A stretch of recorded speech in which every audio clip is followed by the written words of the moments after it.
Ja, tole midva snemava po koncu te epizode, zato ker sem na začetku jaz mal preveč excited bil, pa nisem pritisnil gumba. Začela sva tako, da sem povedal, da je Jani ful v redu oseba, pa najboljše. Ne, kako sem začel? Da se nisva videla, ti si bil na tripu tako. V Peruju tako. In nisva se videla do tega podcasta. Ti pa na Vipassani. Tako, in začela sva s tem, da bo malo pošela, kaj se nam je dogajalo, pa kakšni so bili neki lesni, ki so jih dobila. Točno to. Pogovor je bil ful zanimiv, tako da zdaj pa gremo v pogovor. Ne? Ker mesto Iquitos v Peruju, ki leži zraven Amazonke. In potem mal izven tega mesteca imaš ful enih centrov, templov, kjer izvajajo razne ceremonije z rastlinami. Najbolj pogosta je ayahuasca. Jaz sem delal v bistvu tem templu, ki sem jaz bil, se je delal vsak drug dan ayahuasca, 2krat na teden San Pedro, to je en kaktus, mislim, da izhaja iz Mehike. Delali so pa tudi sapo, ki je v bistvu, mislim, da to isto, kot pa ta žaba, kambo. Bufo ali kambo? Bufo je ta puščavska žaba, ki ima DMT noter. Kambo pa nima psihoaktivnih. Sapo je po mojemu žaba, ki je prav iz Peruja. Ampak, koliko sem razumel, je to podobna scena, kot ste kambo. Ja. To meni tudi je na palčki, ki zažgejo pikne, jaz tega nisem probal. To meni jaz načeloma vzel ayahuasco, oziroma sprobal to ceremonijo ayahuasce in San Pedro zdaj. Zakaj? Da greva prvo tako. Ja. Kokrat ni bilo to prvi zdaj, ne? Ne. Za ayahuasco. Ne. Zakaj si recimo zdaj šel? No? Mislim, najbolj hecno. Zakaj hodiš na take stvari? Ja. Najbolj hecno je, ker zmeri, ko se mi pogovarjava o tem, sem jaz ful proti, na nek način ful proti tem stvarem, pa na nek način zelo ne, mislim, govorim, kot da sem zelo... Zase sem za, za druge pa ne. Ne, zelo hecno stališče imam. Načeloma zelo malo govorim o tem, pa mislim, da čisto nobenemu nisem tega rekomendil. Oziroma nobenega nisem hotel influencer, da bi to šel, pa da to rabi, pa tako naprej. Jaz pa dosti rad eksperimentiram. Ayahuasco sem prvič vzel, mislim, 2 leti nazaj v Sloveniji. Tudi v Sloveniji imaš te ceremonije. In po-mojem so celo nekatere dosti legitno, ne rabiš iti v džunglo. Dosti je tudi teh, koliko sem slišal, ki nabašijo 50 ljudi v eno sobo, 40, ne vem, ali pa še več, ne vem. To, kar zna biti mal drugačen experience. No, logistični problem tudi. To pa veš kaj je, v bistvu, če začnemo čisto na začetku, si verjetno dosti svojih gledalcev si je ali pa si bo pogledal podcast, ki si ga imel prav o ayahuasci. Samo sami izkušnji ni bilo govoreno. No, o tem lahko mogoče pa jaz malo več povem. Ayahuasca je načeloma napitek, ki je sestavljen iz 2 rastlin, ima še tudi ponovadi neke dodatke zraven in je zelo močna psihadelika. Ki traja nekje med 6 pa 8 ur, recimo, izhaja iz Peruja, to je tam tradicionalna rastlina. V bistvu nisem vedel, ampak zdaj, ko smo na Machu Picchu, sem zvedel, da recimo na Machu Picchu so izvajali ayahuasca ceremonije. Tako da to je v bistvu zelo stara stvar, ker so jo v Peruju že Inki izvajali v svojih časih. Zdaj, jaz imam zdaj izkušnje načeloma s parimi psihadeliki. Ayahuasca je definitivno najbolj intenzivna, kar sem jaz probal. Mislim, da je tudi najbolj intenzivna od vseh na svetu. Top 3, top 5 verjetno. Sem pravil, da je ta bufo, ki je 5 Mayo DMT not, ne DMT. To je ta Michael Pollan, je rekel, da je Mount Everest, psychedelics. Ampak je dosti krajše, se mi zdi. 10 minut. No, ayahuasca pa recimo 6 ur. Sam ima to, kaj pomeni v tem. No, se boš. Mislim, vse verjetno, ker si noter, se ti dostikrat zgodi, da zgubiš občutek za čas, kar pomeni, da je itak večnost. Zdaj pa, če je pleasure, imaš občutek, da je ta pleasure forever, če imaš pain, imaš občutek, da bo to forever trajalo. Moja prva izkušnja z ajasko 2, mogoče 3 leta nazaj je bila tako, v bistvu vse te psihadelike, kot so, oziroma se bom osredotočil na ajasko. Ajaska je vse prej kot pa nekaj, kar greš vzeti, da ti bo fajn. Med drugim je tudi bruhanje vključeno, in tako da že to ni fajn. Ja. Ampak pol je prvo vprašanje, ki ga zmeraj dobim, je, zakaj bi sploh šel, če ni fajn.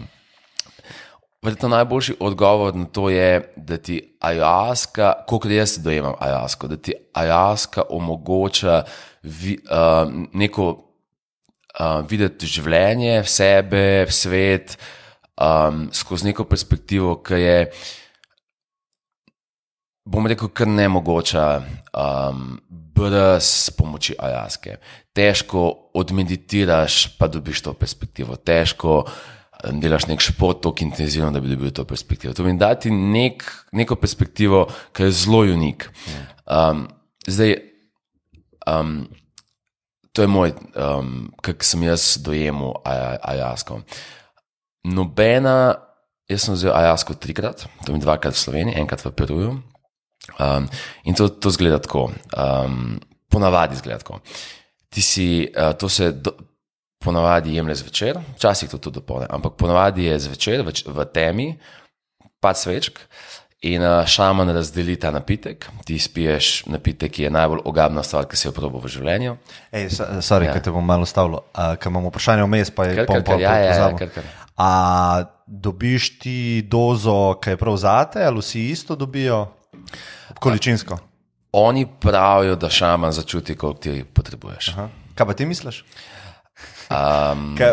Predpostavljam, da ne verjameš, da on začuti, ne? Zato te vprašam. Mislim, definitivno nekaj začuti. Ja. Zdaj, kaj začuti, ne vem. V bistvu sem imel zelo malo interakcije s temi šamani. Zato, ker šaman je dostakrat nekdo, ki pride zvečer v temi, se ne pogovarja z njim, razdeli te napitke in potem čez celo ceremonijo poje. Imaš tudi eno vejo teh ceremonij, ki si malo bolj aktiven, se pleše in tako naprej. Jaz sem na tej, ki se ta je tudi najbolj pogosta, ki spiješ ajasko, potem mislim, da čakaš nekaj 30 do 60 minut, večina ljudi bruha, kar je kar hecna situacija. Ti imaš skupino odraslih ljudi v sobi, v temi, ki ležijo na tleh in pijo nek napitek, ki povzroča bruhanje, kar je zelo bizarno in težko opisati mogoče nekomu, ki ni šel čez to, zakaj bi to sploh dodelal. Potem pa moji občutki so, da pride neka stvar in prevzeme kontrolo. Vizualno, izkustveno, tako z vidika feelinga v telesu, vse. Ali zavest? A vse naenkrat? Vse. Tudi vizualno, ne? Začneš dobivati neke halucinacije, ali kako bi temu rekel? Vizualno so moje izkušnje niso bile toliko intenzivne, pa tudi, koliko sem se z ostalimi pogovarjal, ne toliko vizualno. Ne vem, kako bi bilo, če bi bila svetloba, pa da bi dejansko videl stvari. Ker večino časa si ti v skoraj popolni temi, oziroma včasih imaš neke svečke zraven. Tako da skoraj popolna tema, tako da ni toliko mogoč nekih stvari, ki bi jih videl, nekih zmajev in ne vem kaj. Tudi jih imajo. No? Jaz recimo nisem toliko intenzivno tle. Bolj v bistvu sem imel nek občutek, da kar je ful težko razložiti, če nisi tega probal. Ampak to, kar si ti potem prevzeme, je nekaj drugega. To je mogoče najboljši opis tega, kar jaz čutim, no, ko zmeraj vzamem ajasko. Doskrat, recimo, ali če piješ alkohol, ali če kadiš travo, ali če vzameš neke ostale substance, je zdaj imam občutek, da sem jaz, ki je omamljen, tle imam pa občutek, nekaj je prišlo in prevzelo totalno kontrolo. A tudi za gobe bi tako rekel, z dosti veliko dozo, recimo, da imaš še vedno ti kontrolo? Po mojem pri zelo veliki dozi je nek time period, neko časovno okno, ki te ni. Tle pa to traja recimo 4 ure. Kar mi dosti daljša izkušnja, dosti intenzivna in kad čutiš, kak v bistvu iz minute v minuto nekaj prevzema tebe in v bistvu to, kar misliš, da si ti je zdaj prevzelo nekaj drugega. In kaj ti verjameš, da je to neki? Zato, ker mi da se tek frenda, pa te poznam, pa predpostavljam zdaj, da ne verjameš v te iste spirite, kot oni verjamajo, ki imajo tisočletno zgodovino. Ne? Ja. Kako si ti to razlagaš? Ful je bilo hecno, ker zraven meni je bil moj dober prijatelj iz Londona, ki je zelo analitičen podjetnik, investitor. Racionalen. Zelo racionalen, zanimajo ga investicije, biznisi. In pa smo bila midva v skupini hudih spiritualcev, kjer smo v džungli brez interneta preživljali praktično dneve skupaj in se pogovarjali. In zelo zanimivo je bilo v bistvu zmeraj rad preživim nekaj časa za nekomu, ki čist drugače gleda na svet, kot jaz. In ful dober quote sem prebral prejšnji teden, da vsa prepričanja ali pa vsi modeli sveta so napačni, nekateri so pa uporabni. Kar se mi je zelo dober opis tega, kaj se nam ponavadi dogaja. Da vsi imamo nek model sveta, neka prepričanja, v katera verjamemo. Verjetno so vsa, če obstaja absolutna resnica, so verjetno vsa napačna, ampak ena so pa uporabna. Uporabna v kontekstu, da te pripeljejo bližje, kamor hočeš priti. Hočeš ali pa rabiš priti. Ker včasih ne veš, kam ti moraš. To mi je ful zanimivo. No, v bistvu zelo velik del te ajaske je bil zame tudi potem po ajaski naslednji dan, ko se pogovarjajo z ostalimi, kakšne so njihove izkušnje. Bil je en gospod, bivši fighter, ki je v bistvu zelo ni pasal v tisto sceno, oziroma je bil zelo drugačen spet kot vsi ostali, ki je bil bivši mafic. Družina se ga je odpovedala zelo hitro, padel v mafijo, potem vodil neko mafijsko skupino. Ni zelo veliko govoril o tem, ampak vse, kar vem, je, da je nek bivši mafic. No, on je v bistvu se na Aljaski boril z nekimi demoni. Z nekimi demoni, ki jih je videl in z njimi se je boril. Pol ostali so doskrat dojemali, so videli neke spirite, so se pogovarjali, oni temu rečejo mama Aja, Aljaska mama Aja, da je mama Aja prišla in kaj je povedala. Potem mama Aja je doskrat prikazana kot kača, to niso videli neke kače. Zdaj, nekateri verjamejo, da je mama Aja tista, ki ti prinese neke lesne, neke lekcije, ki jo vzameš. To je en pogled na to. Drug pogled na to je verjetno, da je ajaska neka substanca, ki zašifta stvari v tvojem telesu, mogoče ne samo v možganih, v celotnem tvojem telesu, na tak unique setting, ki ti omogoči početi drugačno perspektivo na življenje. Zdaj pa, če si sposoben kaj vzeti, oziroma tako bom rekel, doskrat, če dobiš drugo perspektivo, s katero znaš pogledati ali na kak problem, ali pa ne nujno na problem, nasploh na življenje, ti zna to pomagati potem čisto day to dayu. Doskrat je perspektiva tista, ki smo zelo ujeti v eno perspektivo. Jaz to vidim tako. In to je mogoče tudi malo, kak jaz dojemam ajasko, je dati eno perspektivo, s katero pa pogledam iz še enega kota na svoje življenje. Se tako so rekli za Budo, ne? Ker ali je on to rekel, da mi gledamo resnico pač iz enega zornega kota, ne? In ti tako nikoli ne moš priti do resnice, ampak najbolj približaš se temu, da iz vseh zornih kotov pogledaš na eno stvar, ne? In to je najbolj bližje resnice. Ne? Ja, sicer kaj se pa lahko zgodi, da te to še bolj zmede.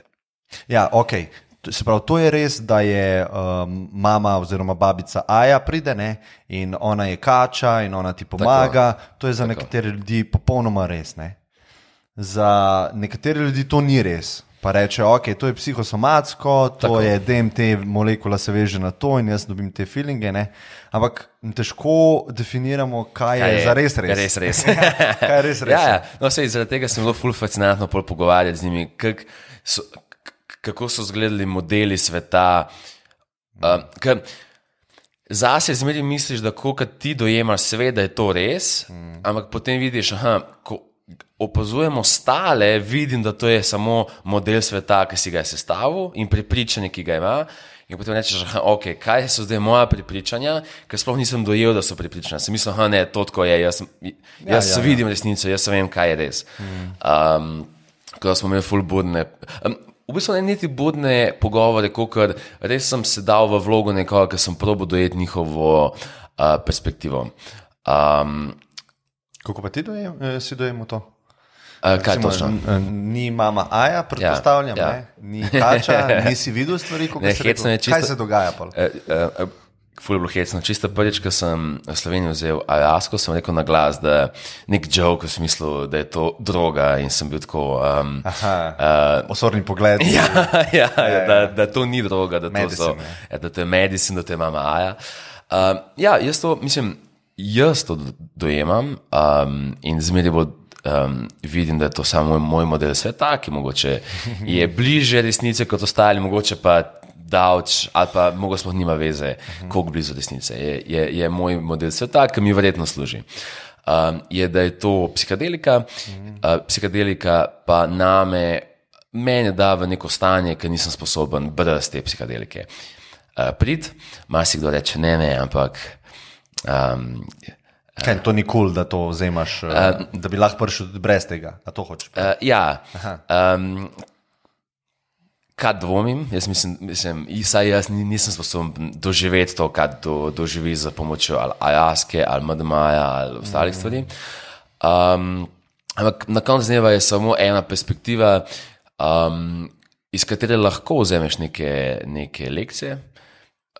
Je pa to en mali del v mozaiku, ki pa imaš te lekcije, potem, če želiš, je treba te lekcije razumeti, videti, kje jih lahko implementiraš. In zato jaz uporabljam ayahuasco. Ampak to mi je zelo zanimivo, ker si rekel, moj model sveta je recimo, da je to psihedelična substanca, DMT, se pravi neka molekula, ki spremeni zaznavo mojega telesa. Oni pa reče, da je to mama Aja. Kako jaz to vidim osebno, je, da je lahko oboje, da je to kompatibilno. Da je vse hkrati res. Ja, a veš, ker recimo imeli smo zdaj primer krščanstva, ne? Pa imamo zgodbo o Adamu pa Evi, ne? Če ti to dobesedno gledaš, lahko ti ni kompatibilno z znanostjo, ne? Ker mi vemo, da je evolucija bila, da smo se mi razvili iz nižjih vrst. Ne? Potem pa reče kakšen vernik, ne, sej Big Bang je bil, pa pol so se formirale zvezde, pa so se iz tega planeti, pa smo ogljik, pa smo mi nastali. Vse je lahko Bog to vse sprožil. Tako da zdaj jaz, a veš, bi lahko tako rekel, mama ayahuasca, nek spirit džungle, in deluje čez DMT. Ampak čez neki more delovati, ne? Ne more kar tako, ne? Če pa ne bi bil DMT, bi bilo pa nekaj drugega, kar mi še ne razumemo. Res je. Enkrat sem bral, en je hotel opisati razliko v načinu razmišljanja med milijonarji pa milijarderji. In ena izmed stvari, ki je pisal, pa mi je bila zelo zanimiva, je, da pri milijarderjih je opazil, da so sposobni verjeti v stvari, ki se slišijo, da se nasprotujejo, to pomeni, so sposobni verjeti hkrati v več teh stvari, ki se načeloma nasprotujejo. Da to je opazil, da je pattern milijarderjev bil. To pomeni, da so bili sposobni hkrati verjeti v več stvari, ki bi nekdo rekel, da se izključujejo med seboj. Da moraš eno zbrati, oni so pa istočasno. Se to je po moje, ne vem, ta yin-yang princip pa tega, ki gledaš, ti moraš imeti eno stvar, druga ne obstaja. In resnica je tukaj vmes. Recimo primer, če imaš ti samo prostor, pa v tem prostoru nimaš nobenega objekta, potem tudi prostora ni. A veš, ker ni limita. Če imaš ti en objekt noter, rabiš te dve stvari, da definiraš, kje v prostoru je ta objekt. Ne? Isto je za premikanje. Če ena stvar se premika brez relativno na neki, je v bistvu primer in premika se istočasno. Rabiš to dualnost, kako je naš svet sestavljen. Pa imaš te vzhodnjaške vede, ki pa hočejo se premakniti v to enost, izven dualnosti. No, enost je... Tam je pa oboje je istočasno res. Paradoksi se začnejo dogajati. Nič in vse je ista stvar. Enost je nekaj, ki je zdaj dosti popularno govoriti, pa verjeti, da vsi smo eno, ampak zelo je težko da to v prakso, ko se zbudiš, prideš v pisarno in da bi res čutil, mi smo zdaj eno, jaz pa ti sva eno, sodelavci je eno, moj sovražnik je eno, politika je eno z menoj. Jaz dokaj rečeš jaz? Ja. Jaz pridem v pisarno, kaj si že ven iz enosti? No, prvič, kjer sem jaz začutil enost, je bilo s pomočjo psihodelike. Kaj pa? DMT. Ta prvič, ko sem... ne v ayahuasca, posebej, čisti DMT. Ja, ampak tudi potem pri ayahuasci in pri samem Pedro sem zmeri znal priti nazaj do tega feelinga. Zdaj, vprašanje tle se pojavi, a si sposoben ta feeling prenesti, mislim, če je to sploh point, a si sposoben ta feeling prenesti nazaj v life. Tako da zdaj v bistvu delam tako malo eksperiment, da kdaj, ko sem v situaciji, se stavim, pa gledam ljudi, pa si predstavljam, na kjermu nivoju smo mi eno. A lahko zdaj začutim ta nivo, kjer smo mi eno. Kaj se mogo sliši zdaj zelo verjeti, ampak... Ne, kako pa to, a lahko bolj opišeš to? Recimo, kaj nekoga vidiš, kaj si bolj predstavljaš? Dostakrat, ko vidim ljudi, vidim v njih vzorce in v teh vzorcih vidim sebe. Ali vidim sebe v smislu, to mi je všeč in to bi jaz delal, ali vidim pa kontra sebe, to me ni všeč, mogoče sem jaz to delal, ali pa jaz sem se bal, da bi to kdaj delal. Kaj v bistvu na koncu vse posod sem jaz noter. In v bistvu prek te špranje potem nekako opazujem osebo, vidim, to je del mene noter. Vse to je full bit razlaga z besedami, polka doživiš to s psihodeliko. Ampak, mogoče kaj hočem nujno povedati, zakaj nisem pristaš, pa zakaj nisem tist, ki bi full hotel influencati ostale, moraš nujno to probati. Ponovadi, kaj rečem je, da za vsak izziv ali pa problem v življenju ne verjamem to, da obstaja ena rešitev. Ne obstaja eno zdravilo za vse bolezni. Vsaka bolezen ima svoja zdravila in ko greš skozi life, je zelo veliko teh zdravil, ayahuasca je eno izmed njih, je zelo tvegano, zelo intenzivno, pa predvsem zato, ker je zelo tvegano, jo dam res na zadnja mesta, s katero bi priporočil nekomu, da se ukvarja. Zato, ker je dosti manj tvegano iti meditirati in dosti bolj simpel. Dosti bolj simpel pa... ampak to ne pomeni, da je manj benefitov. Če bi zdaj ti več riskiral, pa več dobil nazaj, bi bila to druga zgodba. Tako pa si mislim, da tle zelo veliko riskiraš, benefitov lahko pa dobiš isto veliko z ostalimi praksami. Že sam, če bereš dobre knjige, kar mislim, da je zelo podcenjeno v tem svetu. Tako da probam nekako dati message, ker pol nekdo vidi mene samo, ker na vsake tok časa probam kaj takega ekstremnega in hoče tisto prekopirati. In rečem, če že kopiraš, probi tudi prekopirati vse te vikende, ko berem knjige, vse te večere, ki jih preživim s coachi. Pa probi, se mi zdi, pa probi stisnu, zato je spet manj rizika za isto ali pa še več benefitov včasih. Ja, jaz se klej ful ne strinjam, zato ker recimo jaz sem se dosti pozno naučil v lifeu, da je en layer resnice je na intelektualni in razumski ravni. Drugi je pa na izkustveni. Zdaj, a veš, zato, ker lahko jaz hodim na predavanja pa berem knjige v budizmu, ne? Ja. Kad ti prideš na izkustveno raven, recimo, da si ti 10 dni na vipasani, pa 8 ur na dan meditiraš, je to čist nekaj drugega, kot tisto prejšnjo razumevanje. Tako da raboš oboje. Ne vem, če tukaj. In psihedelične substance so točno to. To je izkustvena raven. Vipassana je nekaj, kar priporočam dosti bolj, kot recimo psihedeliko. Recimo, meni je najtežja izkušnja v lifeu bila vipassana. Pa sem imel ful težke izkušnje z psihedeliki. In pa sem tako, saj več ne vem, kaj lahko priporočaš enemu, kaj ne. Nič v bistvu. Ja. Nič ne. Mislim, vipassano lažje priporočam za tega, ker se mi zdi, da zelo mali tveganja, da bi prišel do česarkoli negativnega. Medtem, ko vidim, da se pri eksperimentiranju s psihedeliki to zna zgoditi. Kaj pa recimo? Recimo, ena stvar, ki se mi zdi problematična, je to, da dosti ljudi potem vidi to kot rešitev na vse njihove probleme.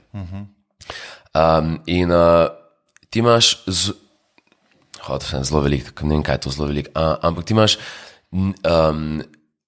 ljudi, ki vzamejo enkrat ajasko in začutijo, da jih je ajaska poklicala in potem leta preživljajo, mislim, tudi po 6-8 mesecev na leto v Peruju s šamani in vsak dan ali pa vsak drug dan jemljajo ajasko in probajo vse probleme svojega življenja rešiti skozi ajasko. Kako pa veva midva, da to ni dobro? Jaz se strinjam s tabo zdaj. Po moje, če za sebe bi zbral, jaz z egotom, ne bi si tazga življenja zbral.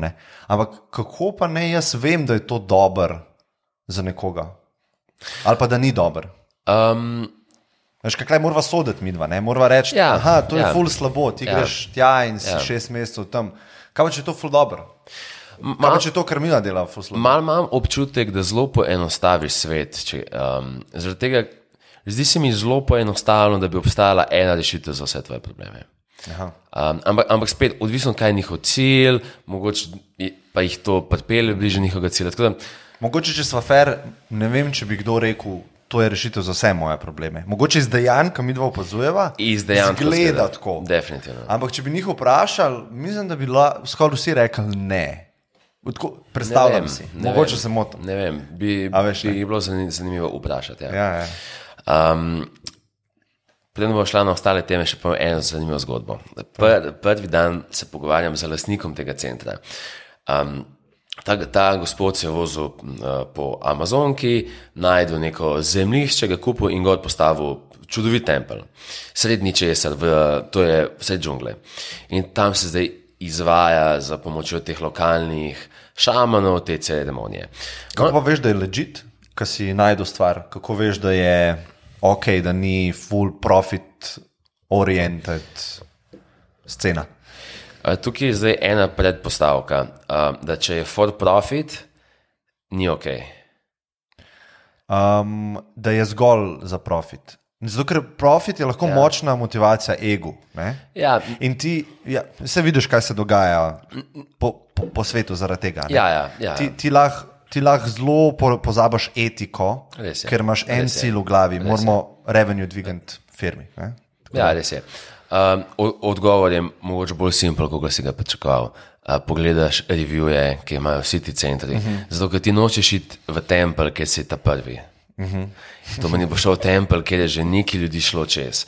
In nekdo izmed njih je to napisal na Reddit, je to napisal. Že tudi imaš te centre, ki imajo čist dovolj review na te Google Maps, oziroma Google Business Placih in pogledaš tam. Tako da, jaz nisem šel v full mainstream, ampak sem najdel tak kolega, ki to organiziral, je najdel reviewje na Redditu, tako da zato so se odločila. Ampak itak nikoli ne veš. Meni se ne zdi spodno, da je for profit, ampak nočeš pa, da je to zgolj for profit. No in tega lastnika centra sem že ta prvi dan mal zasliševal in sem rekel, ti delaš to že 10 let, oziroma vodiš ta center že 10 let in vsak drugi dan, celo leto, daješ enega najmočnejših psihedelikov ljudem. Da mi povej zgodbe, ker to so crazy zgodbe, ki so se verjetno dogajale. No in eno zgodbo lahko še dam, o kateri sem zelo veliko razmišljal. V ta center je prišel en svetovno znan psiholog, ki se je specializiral za travme, ki so jih ženske doživele po posilstvih. In on je živel v tem centru nekaj časa in preučeval efekt ayahuaske kot zdravila za reševanje teh travm, ki so jih te ženske imele. In on se je z njimi pogovarjal pred pa po seansami. In je videl, da je v bistvu, da je videl preskok, je videl, da jim pomaga in je to meril in ga je ta stvar zelo fascinirala. No, in na eni fazi se ta gospod odloči in pravi, bi tudi jaz to probal. In šaman pride v sobo, tema, skupinca, tam je ponavadi med 5 pa 10 ljudi v tej sobci, vsi vzamejo ayahuasko in ta ayahuaska dostikrat poteka tako, šaman poje ali pa poje in igra na kakšna tokala, medtem ko so ljudje okoli večinoma v tišini, razen potem se kdo joče, kdo smeji, ampak ni pogovarjanja. To ni. Potem to skupino prime, začnejo bruhati in ta gospod začne vzklikati zmeraj bolj na glas, fuck,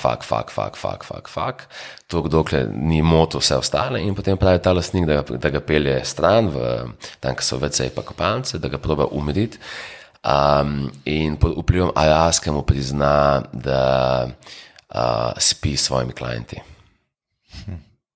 In mu začne razlagati, da tudi on posiljuje potem te svoje stranke, te ženske, ki pridejo k njemu po pomoč. Crazy, ha? Ja, ful. Kaj je bilo pa? Tako, ko ga je ayahuaska spustila, je... Se je spomnil, da je to priznal? Ja, spomni se vsega. In tudi jaz sem vprašal, in kaj je bilo pol na koncu. Pa ne sem to, ta zgodba je še bolj bed. V tej skupini je bila tudi ena Kolumbika, ki je bila posiljena, mlada punca posiljena. In medtem, ko je on bil na ayahuaski in ona na ayahuaski, je on fizično se spravil na njo. Aha, hotel je posiliti tako. Ja. Sem rekel, in kaj se je pa zgodil? In rekel, da takoj zjutraj, ko je prišel k sebi, je pobegnil iz tega centra. In pa si prav predstavljati njegov life zdaj. Mislim, crazy. Ja, a ti je še kakšno drugo zgodbo povedal? Bolj smešne zgodbe. Aha, bolj tako, ja. Ampak ta je bila taka, ker sem res razmišljal ful časa o njej. A si predstavljaš, da ta človek zdaj se mora vstati in preživeti cel dan sam sabo? Ja, se vprašanje, koliko je prej, prej je živel sam sabo, ne? Sam je bilo na površje prišlo, ne? Prej je bilo spodje. Jaz mislim, da mu je zdaj še dosti teže. Ker zna, mislim, sklepil bi, da je prej to potiskal, vprašanje sploh, koliko je čutil prej to, v bistvu to je bilo verjetno del njega in ta del je v bistvu zanemaril, ignoriral, zdaj pa to pa šel na površje. Mislim, ja, bed. Mislim, ja, človeška psiha, to je nekaj najbolj zanimivega, mislim, resno. To tlačenje, pa travme, pa odprej v smislu, da jih od svojih staršev, a veš, oni ti jih dajo, ne? To je ful zanimivo. Dostikrat sem slišal, da na ayahuaski folk puca to, a veš, glih take stvari, in za nazaj. No, pri njem je moje vprašanje, če je on dovolj močen, da to, kar je zdaj naenkrat prišlo na površje, lahko shendla. Kar je verjetno zelo intens. Ja, po mojem se je začel proces, ki je s tem, da je ven dal, ne? Zdaj pa, ja, verjetno je težko, ful, ne? Sam se je začel proces, prej ni bilo tega procesa, ne? Pa verjetno se je zdaj ustavil s temi dejanji, ne? Tako da se zdravi, ne? Zdaj, ali kako? Imaš več con, imaš komfort cono, pa imaš to cono, ki je tako za komfortno, ki je v bistvu iz komfort cone, ampak ni toliko davč, da je preveč. To je sweet spot. Ja, nek sweet spot, to pomeni, je nek spot, kjer rasteš, potem naslednji spot je pa, ki je pa že v bistvu bolj panic mode, ki je pa že too much, ki pa ne shendlaš. In ayahuaski se tudi z nas zgleda, kdo gre čez ta sweet spot. In da se travmajo v stvar. Ja, to je sigurno. Ej, kaj pa, vi ste San Pedro, ayahuasco, pa kaj še? Ne. Tiste tretje stvari niste. Pa sapo. Pa sapo, vse to je. Ne, jaz sapo nisem. Jaz sem tudi ayahuasco večino ceremonij spustil, ker to je, tam je to tako zamišljeno, da ti vsak drug dan piješ ayahuasco. Koliko časa si pa tam? Jaz sem bil en teden, drugače, ampak to je bil skrajšan. Jaz sem se zmenil, da bi tam bil manj časa. Mislim, da je najkrajši paket zamišljen tam 10 dni. Ja, kar pomeni, da recimo 4x, 5x piješ ayahuasco, kar je zelo, zelo, zelo intenzivno. Ti si pa kolikrat? Jaz sem zdaj enkrat, pa 2x v Sloveniji. Pa 2x sem San Pedro. San Pedro je pa en kaktus, ki je opisal biti ga kot, ne vem, če je, na mene je deloval kot mešanca gob in MDMA-ja, kjer traja vse skupaj 8 ur, pa nimaš teh faz, ki te meče ful, pa teh valov, ampak te da na eno frekvenco in potem si 8 ur na tisti frekvenci, zelo umirjeno, kjer lahko ti res sediš ali pa ležiš in 8 ur razmišljaš. Brez ayahuasca je intens, ti tam bruhaš, tiste je zelo intens. Spreminja se skozi. Ja, potem tudi na gobah imaš zelo kratek čas in ti imaš fazo smejanja, pa imaš fazo nekih prividov lahko in zelo je tudi intens, pa te valovi so močni, ta nihanja so velika, medtem ko pri San Pedro te pa da tako na neko frekvenco in na tej frekvenci si 8 ur. In hkrati večina ljudi gre v tak pozitiv mod, ker če je ti skozi, recimo, depressed perspektivo gledaš na svet. Mogoče lahko dobiš neke lesne. Zelo zanimivo je pa, kad ti sklepam, da ti to našel pa dopamin, serotonin in San Pedro te dal tak res nice mood. Verjetno je veliko serotonina, ne? Po mojemu. Zelo odpre mind in lahko se fokusiraš 8 ur in greš čez vse stvari, ki hočeš še enkrat razmisliti, pomisliti. A to je meskalin noter, ne?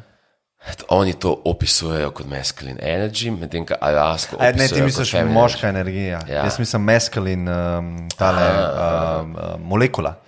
A veš, kaj je v pejoti? San Pedro. Ja. To je tudi kaktus, tako da možno, ne vem. Lahko pa pogledava. In to, ni pa takih intens, kakor si tudi gledal po ostalih ljudeh, ni takih intens. Ne. Ful je bilo hecno, ker ta friend, s katerim sem bil, je na nek način zelo podoben meni. Tako da tudi najni tripi so bili zelo podobni na nek način.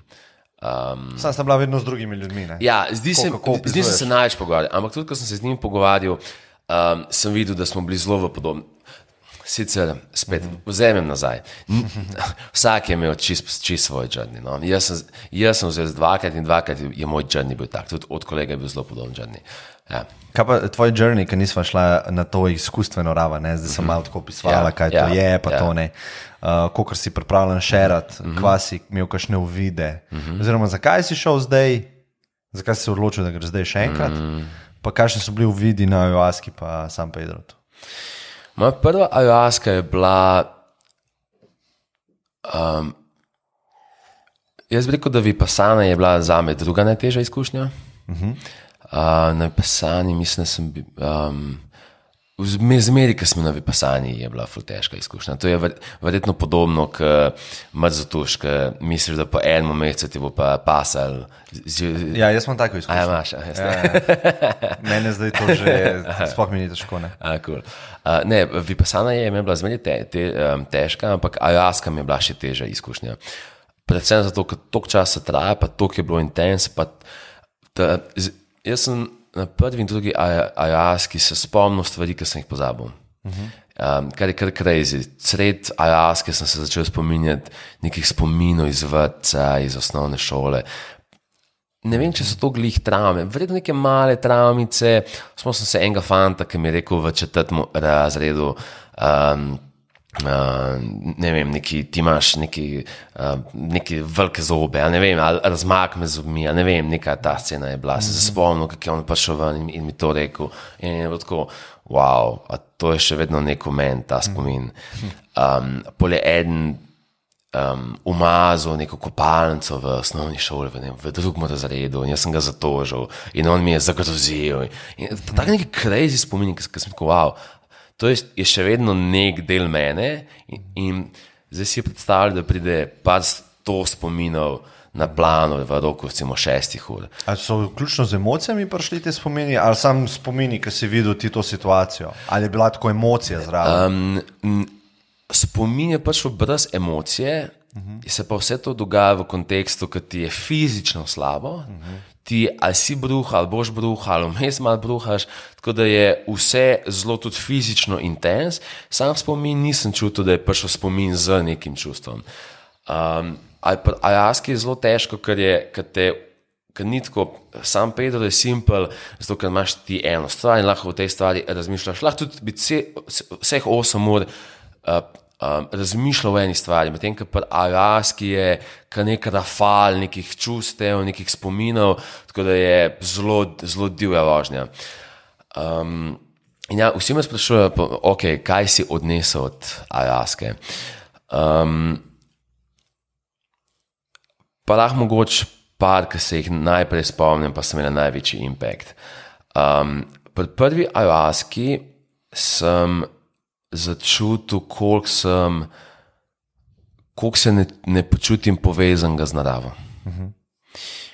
Živim v centru Ljubljane,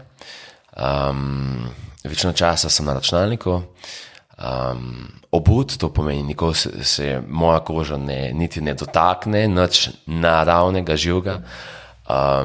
In sem bil tak weird trip, kjer sem bil tako, jaz pa nisem del te narave in koliko stvari zamujam, ker nisem del tega. In pa sem imel neko čudno obdobje po ayahuasci, ker sem tako, kamorkoli sem šel, sem probal boss hoditi. Ne, jaz sem del te narave. Ampak se mi zdi, saj pri meni, veliko sprememb se je zgodilo tako, da grem prvo malo v ekstrem, pol pa počasi zbalansiram. Veš, nikoli v life nisem šel v fitness in pol, ok, zdaj pa 6 krat na tednu fitness. Pa se kaj poškoduješ malo ali neki? Ne, toliko spet ne grem v ekstrem, ampak grem mogoče v ekstrem, ki ni toliko sustainable. Pol pa vidim, ok, 6 krat, pa včasih celo 2 krat na dan ni toliko sustainable. 4 krat bi pa bilo sustainable. Tako da tudi pa teh lekcijah, ki sem jih iz ayahuasce dobil, si mislim, da sem šel pa tako mogoče malo ekstrem, pa videl, ok, kje pa zdaj balance. Jaz doskrat najlažje najdem balance, da vidim, kje so ekstremi in pa vidim, sweet spot je, kje je zdaj sweet spot neko mes. Druga stvar, ki je bila zelo zanimiva, je, da sem veliko razmišljal o starših.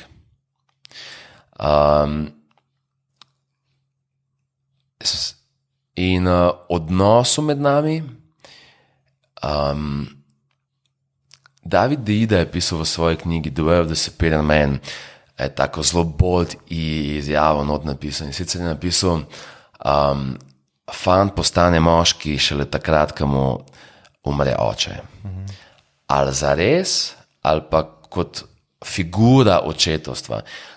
On to razloži kot, dokler ti kot fant vidiš, da je neka figura nad tabo oče, ki te kontrolira, ščiti in tako naprej, se ne moš preleviti v to zadnjo fazo moškega. In v mojem primeru sem zelo veliko razmišljal o odraščanju, družina, ki je bila polna ljubezni, mislim, ful dobro sem vzgajala, veliko sem imel podpore in zdaj sem v bistvu na ayahuasci dobil neko, skozi drugo perspektivo sem pogledal zdaj na vso to odraščanje in zdaj nisem več 10 let star fante, ki ga vzgajata oče pa mami. Zdaj, kdo sem jaz v odnosu do njih, zdaj, ko sem star, mislim, 25 star. Kdo sem jaz zdaj? Ker v neki fazi se mi zdi, da se vloga spremeni. In njuna vloga kot starša in moja vloga kot sin se v neki fazi spremeni. In se mi zdi, da je dost, ne vem, če pravi, se da škodljivo, če ne prepoznaš momenta, kaj je čas, da se to spremeni. In pa imaš fante stare 40 let, ki mama pa oče skrbite za njih. A pa še vedno ga nadzirata, ne? Ali pa nadzirata, ima tam ful močno vpliv. Tako da velik impact je bilo, ko sem se zavedel, da sem odrastel in da vloge niso več iste. In zdaj, kaj je zdaj moja vloga v odnosu do očeta? Kaj je zdaj moja vloga v odnosu do moje mame? To je recimo bila ena zelo močna... Aha, in pa si tudi spremenil svoje delovanje. Ja, glih takrat je bilo neko obdobje, ko sem se jaz preselil in sem zelo hrpenel po nekih uspehih, zelo veliko sem delal in sem zelo malo časa namenil familiji. Ampak ne zato, ker smo imeli kakšne konflikte, bolj zato, ker nisem dal na dovolj velike pomembnosti ohranjanju in vzdrževanju odnosa z očetom pa mamo. In pa Alaski se je tudi drastično spremenil. Tako da, pomembno to, ko se recimo zdaj videvamo, pa slišimo, je... Ful več kot prej. Ful več kot prej. In naša zveza. Ampak se mi zdi, da sem rabil ta čas, da sem jaz začel drugače dojemati zdaj mojo vlogo v familiji. In tudi, ko en spremeni vlogo, se potem vse vloge spremenijo.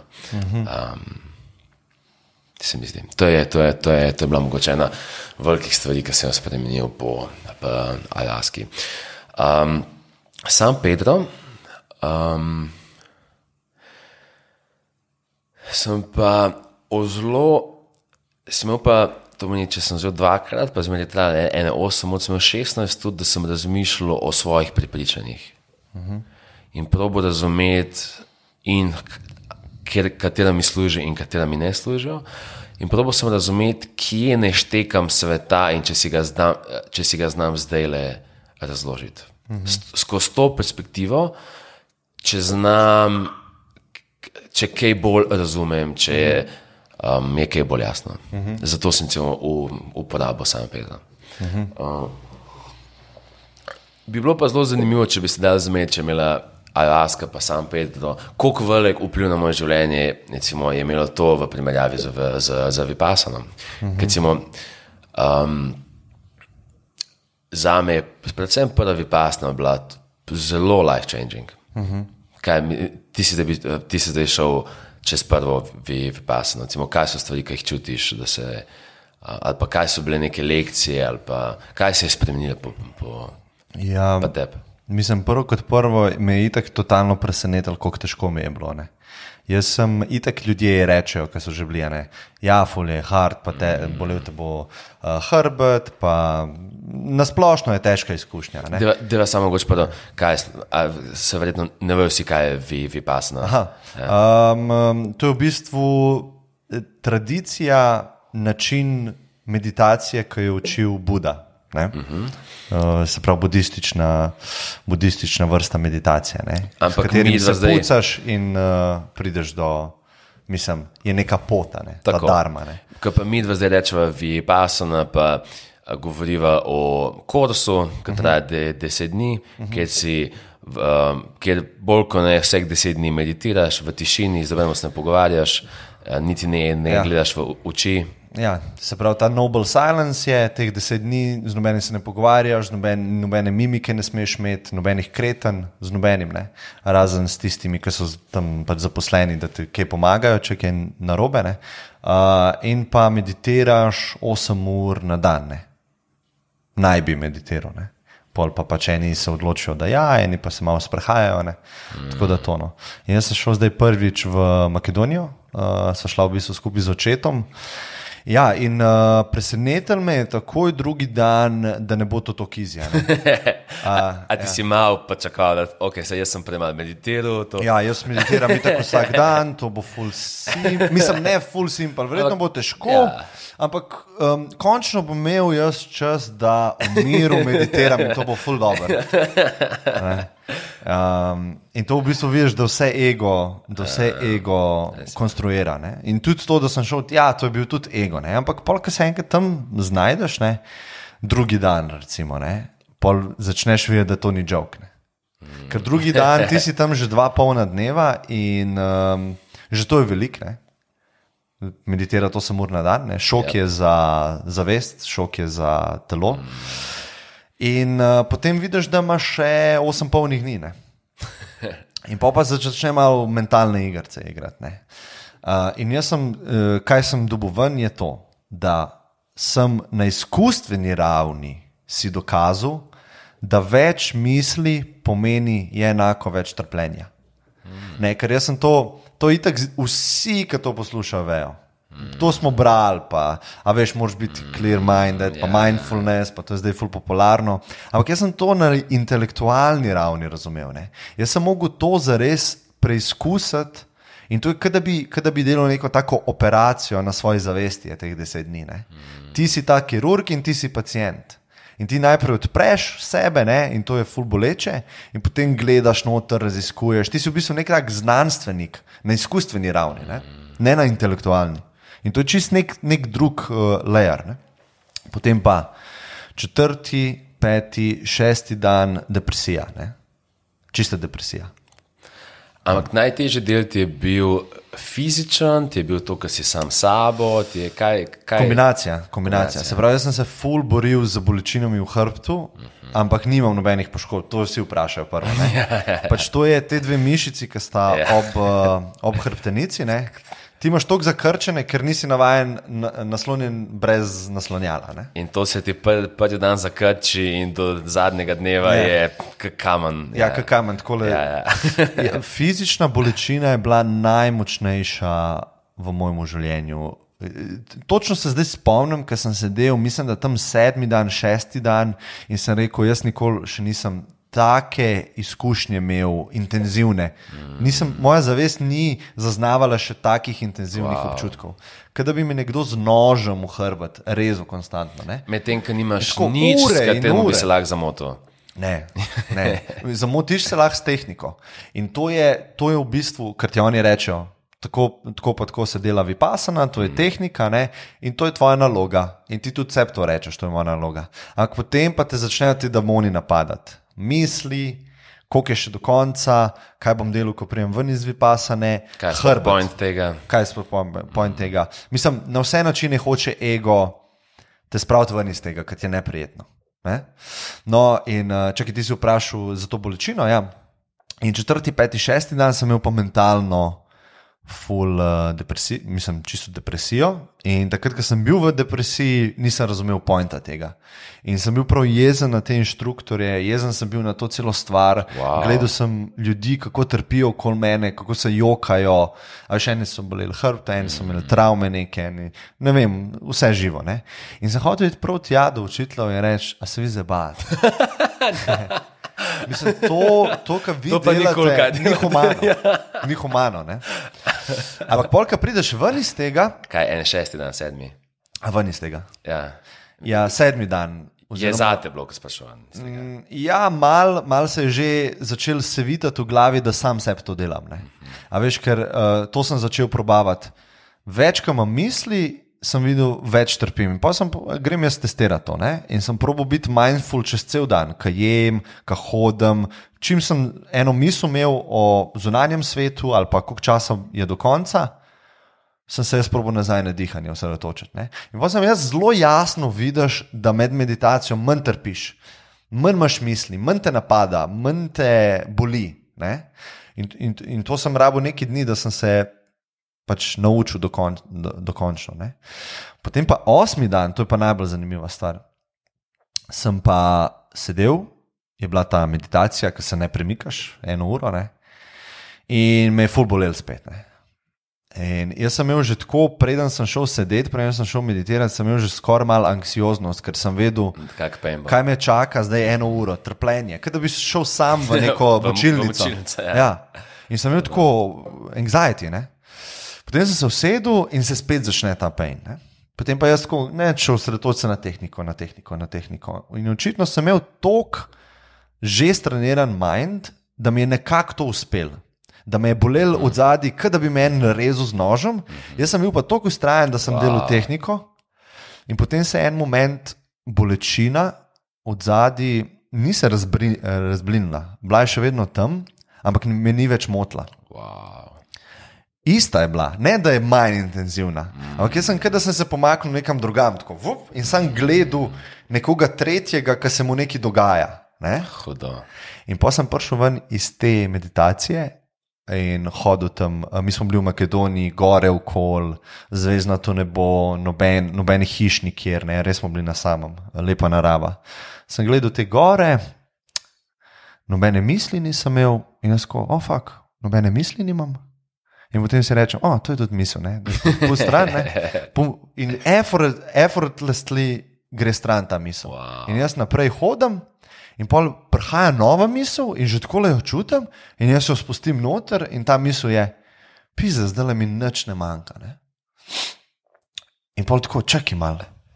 Ta izraz sem jaz že tokrat v življenju slišal, kdo reče, recimo, nekdo se usede, pa si pržge čik, pa ima kavo, pa je sonček, zdaj mi kavo nič ne manjka. Ampak to se reče samo, to ni res. Jaz pa tako, a je to zdaj res? Wow. In preverim in je bilo čisto res. In prvič v lifeu je bilo to čisto res in to je feeling, ki ga mi ljudje, predpostavljam, na podlagi sebe, to je edina stvar, ki jo iščemo. Edina stvar. Edina. Da ti nič ne bo manjkal, ergo to pomeni, nič nočem spremeniti, nič nočem dobiti, nič nočem stran dati, tako kot je in je, ampak iskreno nič nočem spremeniti. Ne? In potem sem padel na tla in sem se zjokal in sem se smejal in jokal in nisem mogel verjeti, kakšen feeling je. Potem sem vstal in je ta feeling minil. Potem je prišel še enkrat nazaj, je bil pa malo drugače obarvan. Takrat sem pa vedel, da bo enkrat skozi tako, pa da bo skozi tako za vse ljudi. Tako, nek tak sem imel feeling zelo močen, vedel sem, da bo to res in se začel smejati, ker je vse to, veš, kaj imamo bolečine, pa tako ne, koliko trpimo, enkrat bo zaradi te bolečine heaven, bo pač za vse ljudi. Prav zaradi tega, ker je bila bolečina. Ja. Jaz sem jasno videl, da je bolečina v bistvu, kada bi ti stisk v majonezu ven, potiskate v to, da vse spustiš, pa rečeš, ok, igram ta game cel life, skozi mi nekaj manjka in ta bolečina te bo prisilila v to, da boš spustil. Ker če ti je malo ok, pa malo nekaj rabaš, boš skozi v tem. Ker je pa ful intenzivna bolečina, a veš, te pa potisne v to smer, da rečeš, tudi to je ok. Vse je ok. In pol padeš v ta bazen tega feelinga, vse je ok, tako kot je. To je v knjigah, veš, vse je ok, tako kot je, la. Jaz sem to občutil za par sekund in po moje najlepša izkušnja v lifeu. Mislim, tako res. Kaj je bilo pa pol 10. dan, ko ste spregovorili, ker 9 dni ne smeš govoriti, ne smeš se gledati v oči, to meni si res sam sabo. Pol 10. dan je pa dal dovoljenje po kosilu, se mi zdi, da lahko spregovoriš. Ja.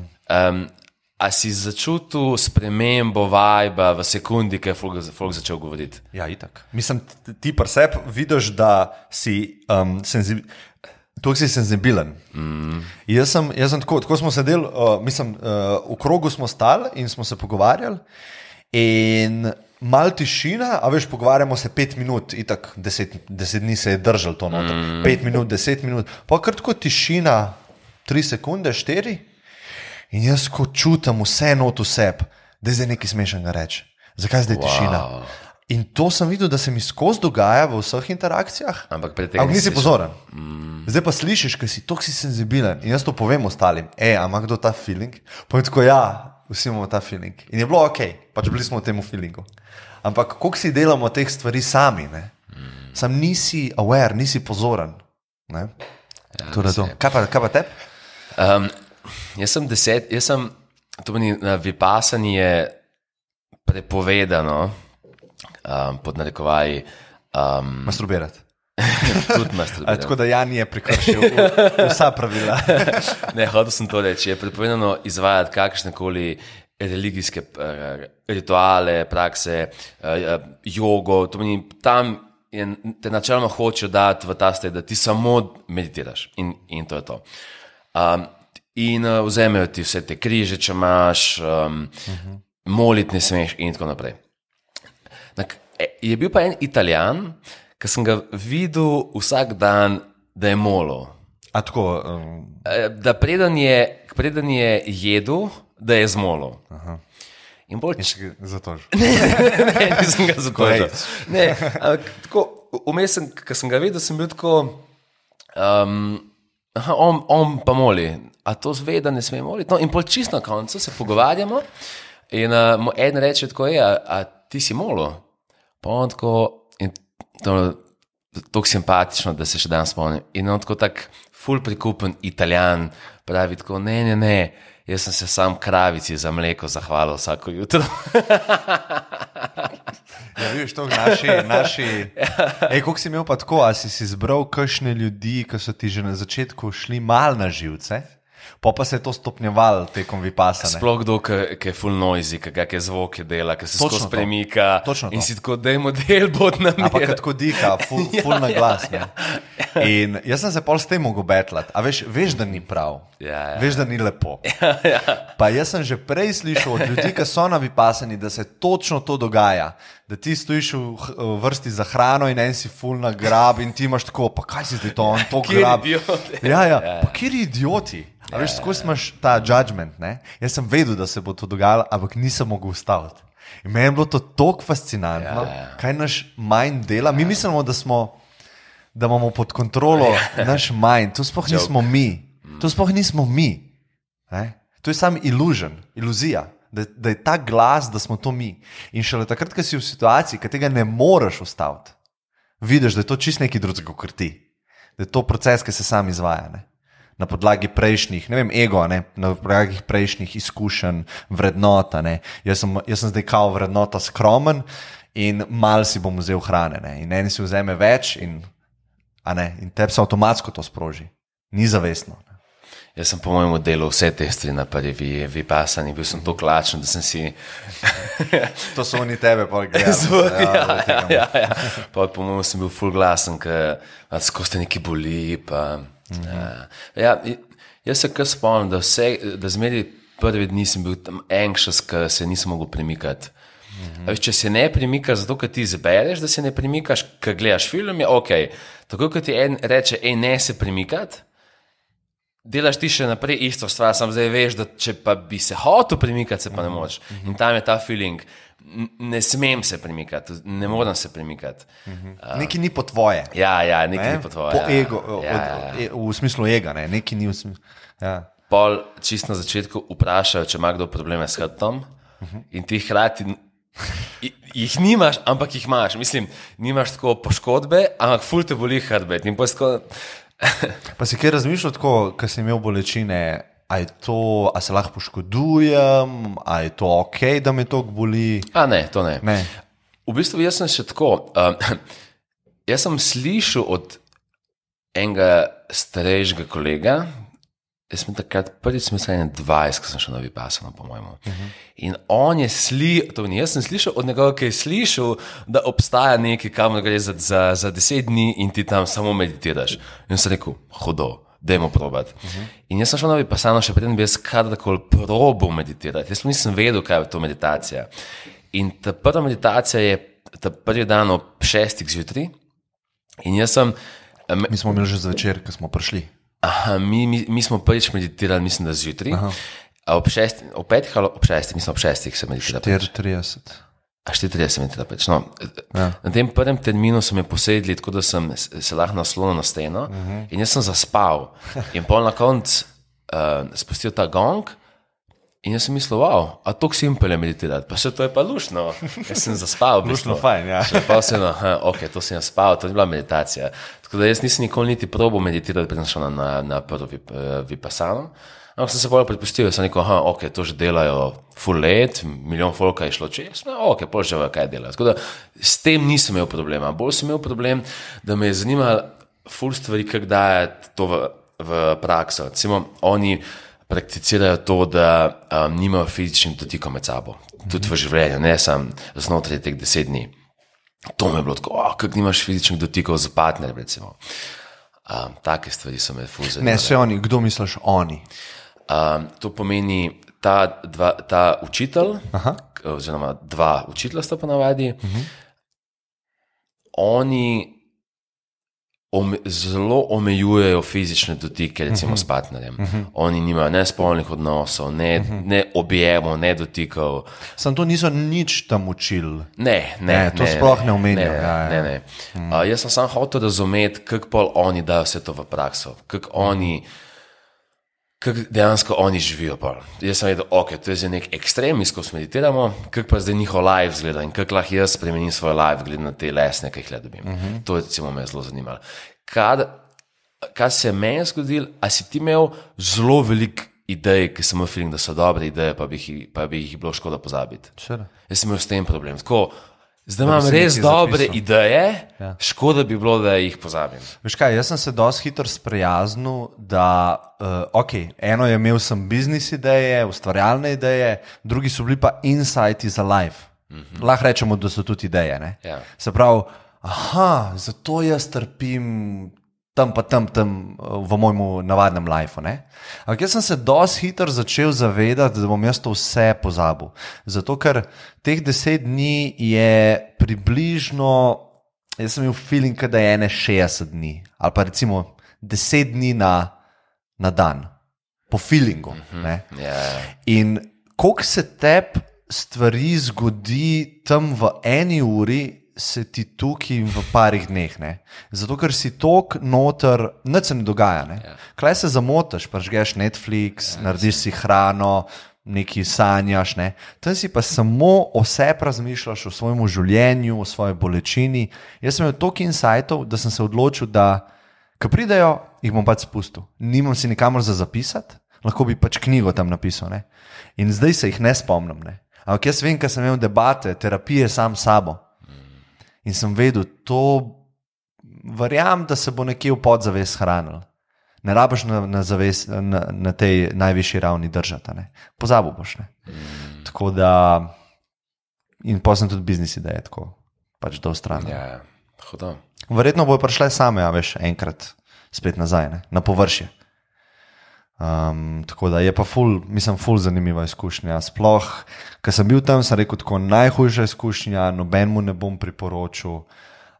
Zakaj mi je sploh folk to priporočil? In zdaj tudi ne bom nobenemu priporočil. Ampak meni osebno je ful bila vredna izkušnja. In verjetno bom šel še. Zdaj si tako rekel, da jaz to ne priporočam, samo to, da veste, to je najjača stvar, ki si jaz Men. Men. Pa super je, ker nočem, da me kdo sovraža, veš. Ko si tam vmes, si tako, tam je to rekel. Pa si me zelo sovražal med vipasano. Tebe pa Jakata, recimo čutil sem full respekta. Čutil sem tako, oni so dali to čez. Wow, mislim, tako full, veš, ko sem bil tako 5. dan, to pa ni joke, stari, to pa ni joke, res ni joke, In zdaj se zavedam, kaj se dogaja. Ne vem, boš ti povedal, če pri tebi to tako, ampak takoj, ko sem ven prišel, se vklop ego in nekako to izkušnjo naredi lažjo, kot je bila. Zdaj, ko jaz razmišljam, jaz besedo, da je bilo težko, samo rečem, jaz se ne znam spet začutiti, koliko je težko. Sam vem, da je bilo zelo težko. In ego se vklop in malo mu je fajn, ker je bil na vipasani, tudi zdaj le to snemamo, pa hočem tako kao, malo cool izpadati, to je vipasana.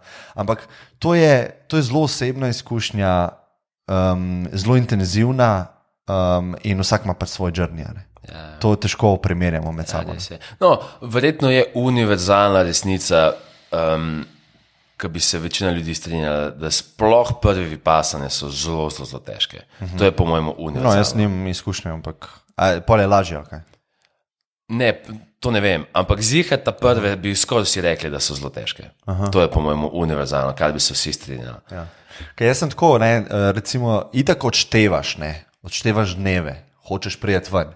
Pol vidiš, da te to trpinči, ker si želiš ne biti v tej situaciji, ker si.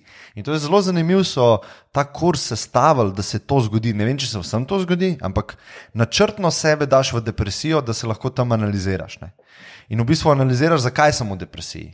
In v bistvu iz tukaj boš dobil odgovore, zakaj si nezadovoljen v življenju, glede česar koli. Ti hočeš nekaj, česar nimaš, ali pa hočeš biti nekje, kjer nisi. Ne? In ti si tam, ker nočeš biti in odštevaš dneve. Ne? Ampak ja, če bi mi nekdo ponudil 9. dan, dam ti 1 milijon, da 10 dni podaljšaš. Jaz mislim, da ne bi mogel reči ja. Ne bi mogel reči ja, sej, a veš, vsi bi tako, pa dobro, sej 10 dni v lifeu, sej malo zdržiš. Jaz to na racionalni ravni razumem. Ampak, ker si tam, bi rekel, ne morem. Ne vem, kaj ne rečem, pač ne morem. Da ti 9. dan ne reče. Ja, vem, kaj misliš. To so take psihološki gejmi, da intelektualno to brez veze sploh o tem govoriti, kar je izkustvena raven. Zdaj sva govorila samo o spiritualnih stvarih. A si imel danes pleneno kako temo za nekoga, ki zdaj posluša, pa je tako, ok, ta dva spiritualca, a se bo ta zdaj malo umirila, da je ta povedati, kaj je zanimivega. Ja. Preseka vas kako temo, ki je... Veš kaj, jaz nisem imel sploh nič pripravljen. Vedel sem samo, da bi te rad vprašal o tej izkušnji, ki si jo imel. Pa sem pa videl, bomo kam šli. Si mi pa itak ful zanimiv človek zaradi tega, ker probavaš take ekstremne stvari. V Sloveniji, ne vem, ful malo ljudi poznam. Mogoče smo Slovenci še tak bolj narod. Ti imaš ful bolj tak mindset, ki je podoben ameriškemu. Bi jaz rekel, no. Boš ti pa povedal.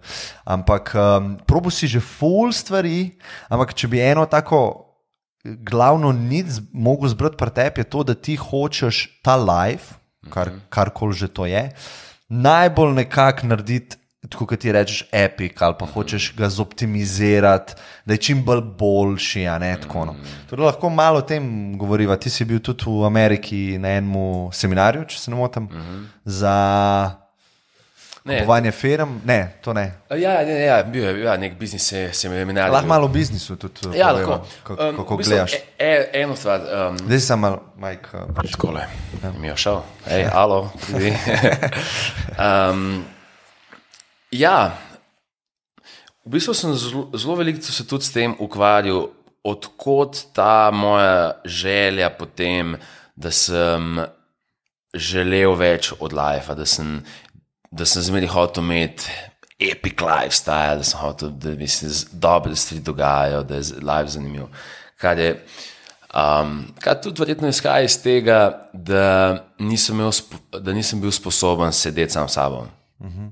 Ker mogoče neka ultimativna oseba,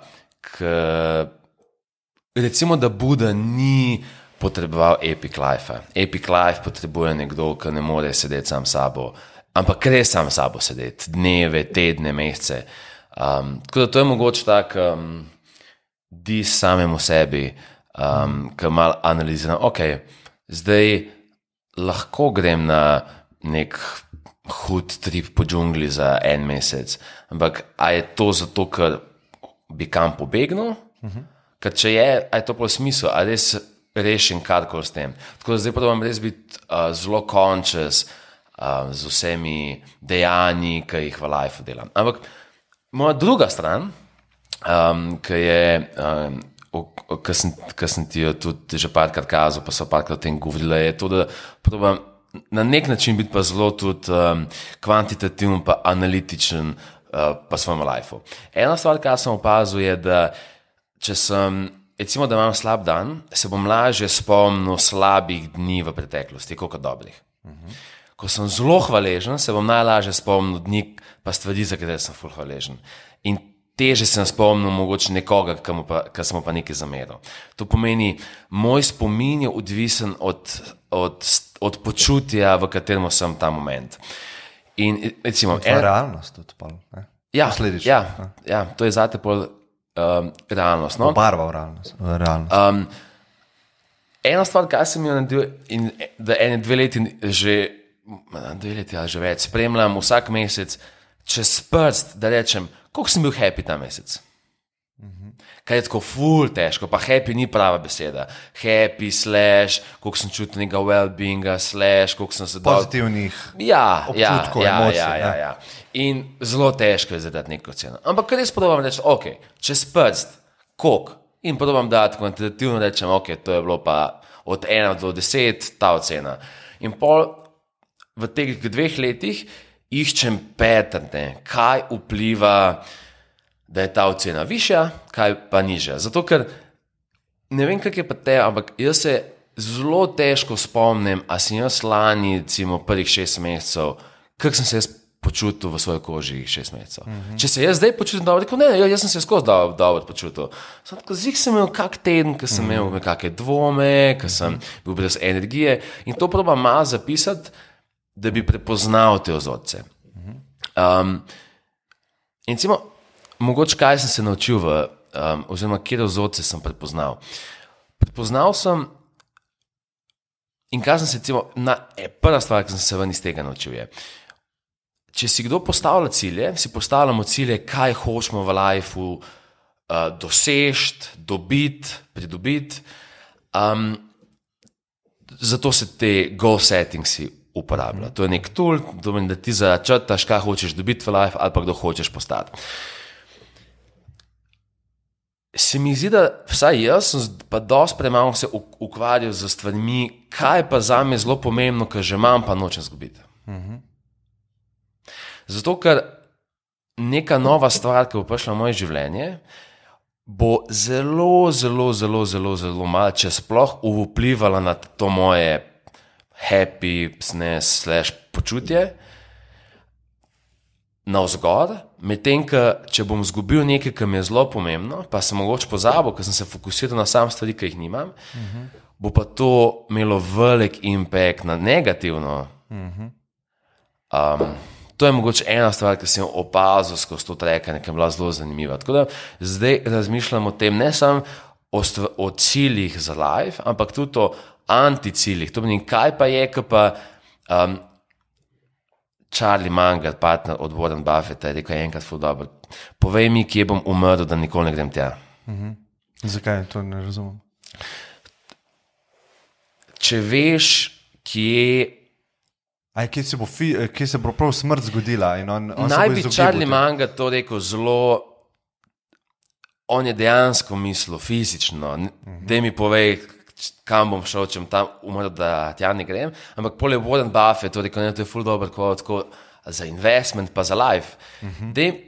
Če vem, kje bo bolečina, čez katero ne rabim iti, ali pa kje bo se mogoče nekaj zgodilo, ki me omeji, neka negativna stvar, ki je nepotrebna, da ne greš tja. In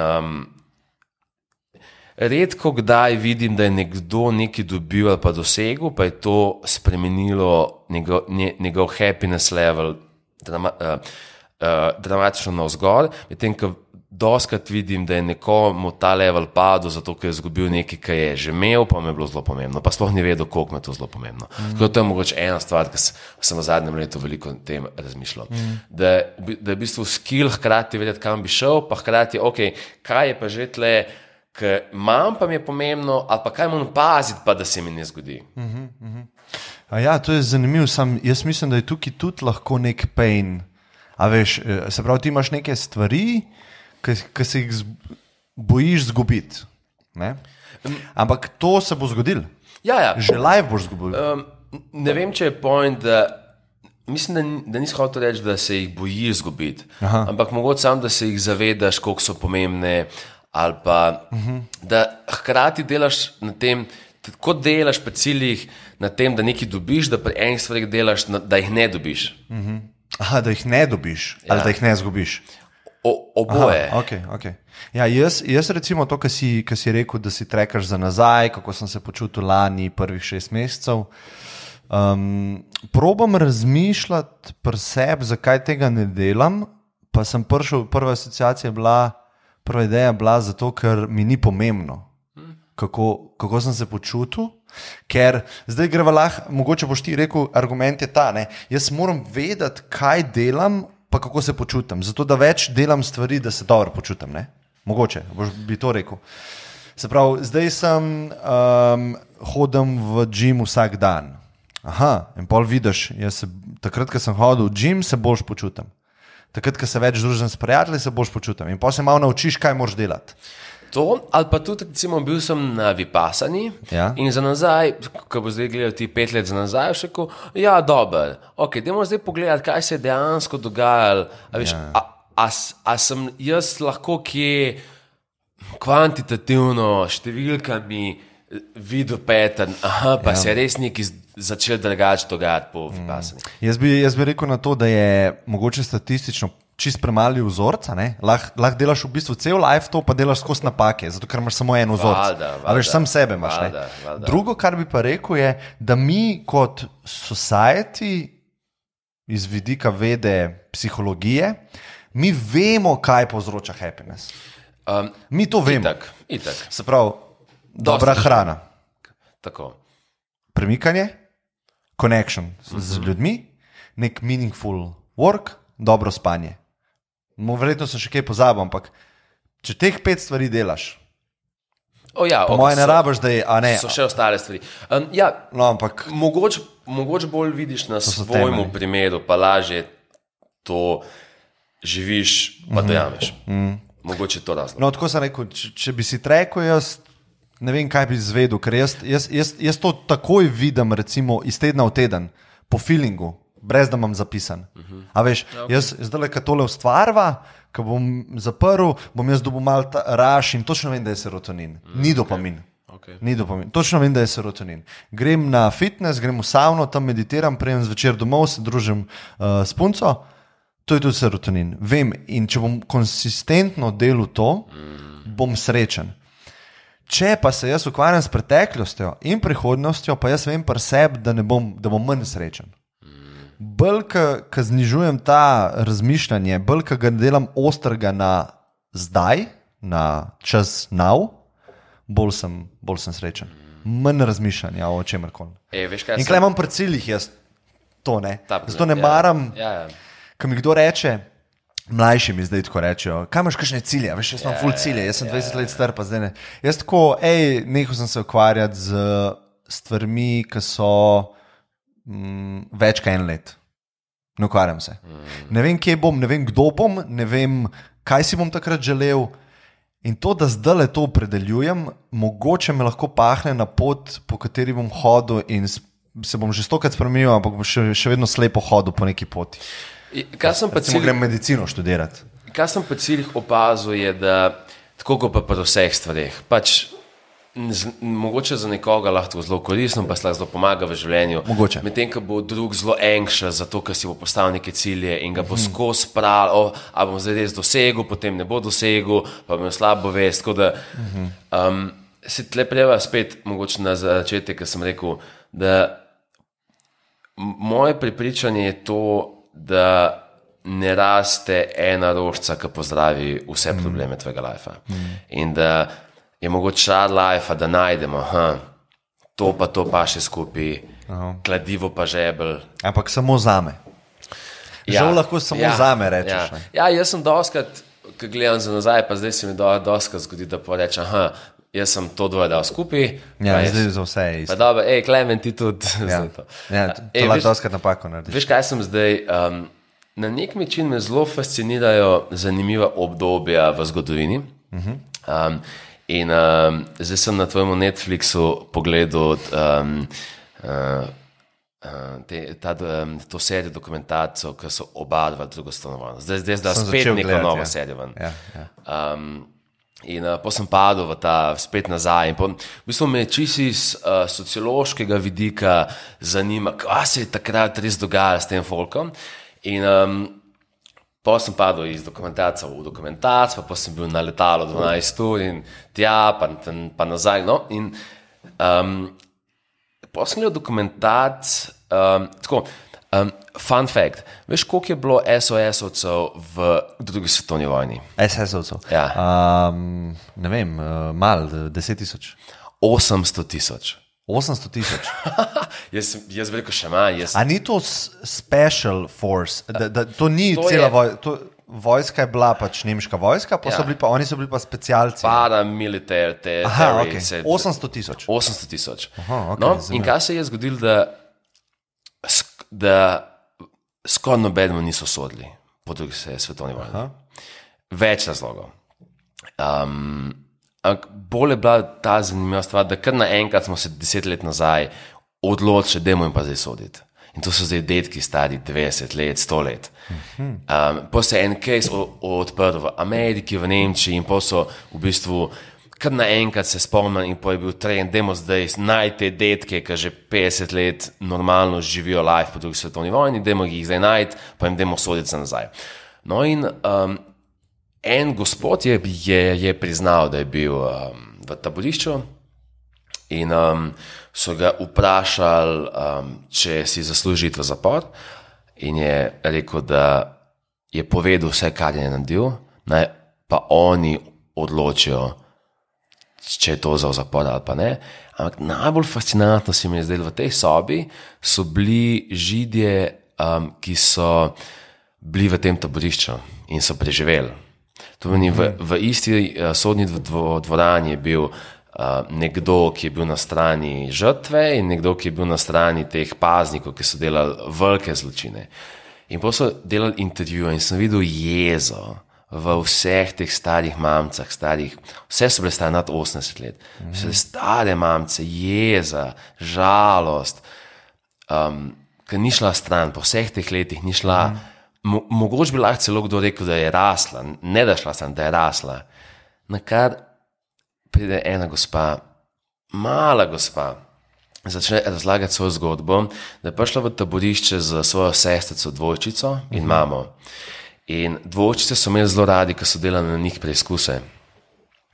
In ko stopijo v taborišče, vzamejo mamo stran, jo ubijajo, na njo so pa delali poizkuse, tako da so dali eni strup in gledali, kaj se dogaja, pa proti strupe, skratka, ful enih eksperimentov so delali, hudih eksperimentov. Mislim, to so bile, mislim, grozno. Ja, se je zdravniki nacistični. Ja. In njo ona je razlagala, da njen spomin je, ki leži v posli za visoko vročino, ker se da spet nek strup in sliši zdravnika, ki komentira kao, ne, to pa ne bo preživela, smo dali tumač, na kar po čudežu preživi, njena sestra pa ne. In celo njeno, ona je mogla biti punčkasta, ne vem, 4 leta, po tistih slikah bi rekel, 3, 4, 5. In ona je zdaj odraščala v taborišču, videla res grozote, ubili so jih mamo, to sestro, njo so mučili tam s temi eksperimenti.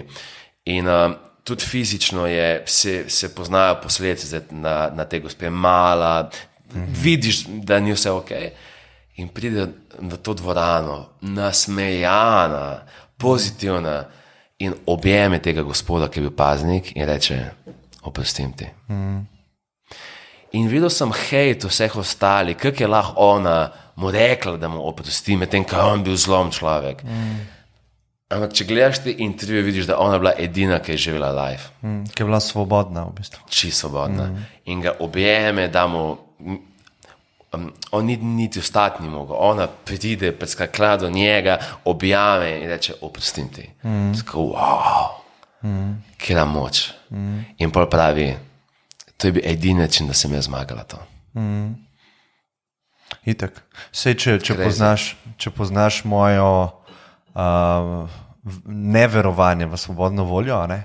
To se pol mapira zelo tako, ko so delali pol eksperimente, pazniki, pa ti, a veš, da se eksperiment, ne? Ja. In ti se moraš priznati enkrat v življenju, da če bi bil ti na njegovem mestu, bi naredil isto. Ja. In tisti, ki to ne prizna, si laže. Zato, ker imamo ta Milgramov eksperiment, ne? Ko so dajali elektrošoke. Ne? Se pravi, elektrošoke so dajali, v bistvu so bili fake, ampak hodili so testirati, kdo bo pod avtoriteto šel do smrtne doze elektrošoka. Za testiranje. Daj nekomu. Ja. Tako, ja. In on je bil pa v bistvu v eksperimentu, ni vedel, da je on del eksperimenta. In mislim, da je 80 ali 85% ljudi gre do konca. Na 70, ja. Ja, ampak to je samo nekdo nad njimi v beli hali stoji in sam reče, vedno so isto rekli, pomembno je, da nadaljujete z eksperimentom. On se pa tam dere, ne, spustite me ven, nočem več, take, kao dobivo elektrošoke. In ljudje so nadaljevali. In ti moraš se priznati, da živi v tebi ta pojungo, ta shadow, ta pošast.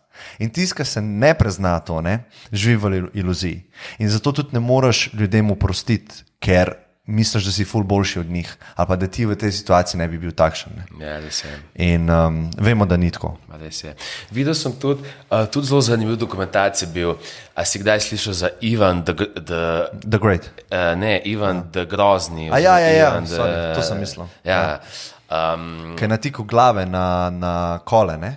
To ne vem, ampak vem, da je delal brez grozne stvari v tistem taborišču. Mislim, jaz vem za to, da je kar sekal ude strani. No in tudi zelo dobro dokumentacija, v bistvu, kaj se je zgodilo, da so pol 40 let, 30 let po drugi svetovni vojni najdli nekoga v Ameriki, ki so sklepali, da je lahko Ivan Grozni iz taborišča in so mu sodili v Izraelu. In potem niso imeli pa dovolj dokazov in so šli spraševati te ljudi iz taborišča, ki so videli Ivana, če je ta oseba Ivan. In pridejo vsi na sodišče, ga pogledajo in pravijo, da sem 100% da je Ivan. In to bo ne vem, koliko je bilo teh prič, ampak skoraj vse so potrdili, ali celo vse, da so prepričane, da je to Ivan. In protestira, da ga morajo nujno zdaj umoriti, oziroma tako, res prepričani so bili v to. Nakrat potem se dokaže z novimi dokumenti po razpadu vzhodnega pa zahodnega Berlina, da on ni bil Ivan Grozni.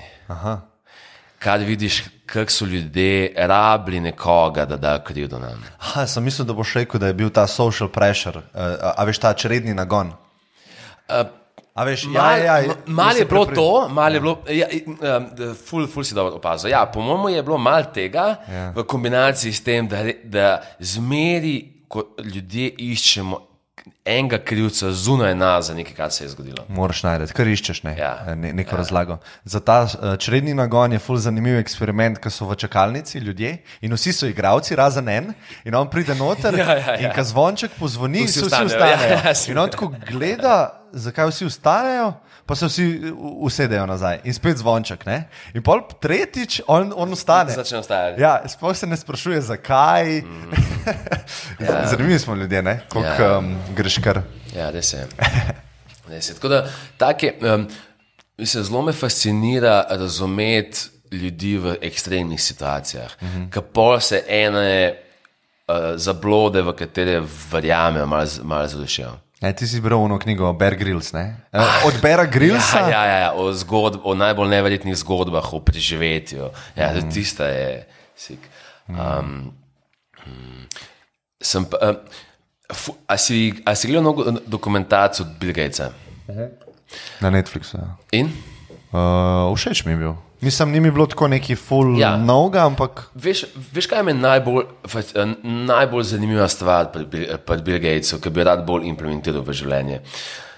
Bill Gates je vsako leto, gre za en teden nekam sam, brez distrakcij in samo razmišlja. Bere. In bere. Ja. Ker kaj sem opazil, da večina nas pade v nek rat race, taka pa drugačen, in zelo veliko govorimo, zelo veliko judžamo, zelo veliko ljudi tudi zelo veliko dela.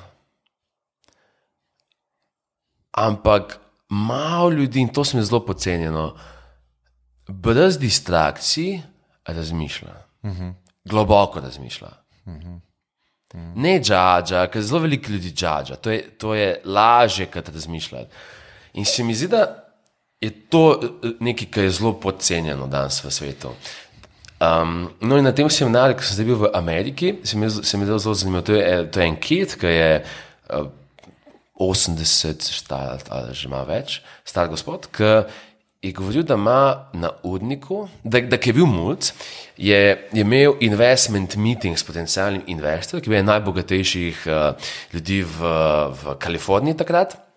In med tem meetingom pride nota tajnica in ga vpraša za neko njegovo odločitev in oni odgovori, da je bo lahko to povedal šele v četrtek po razmisleku.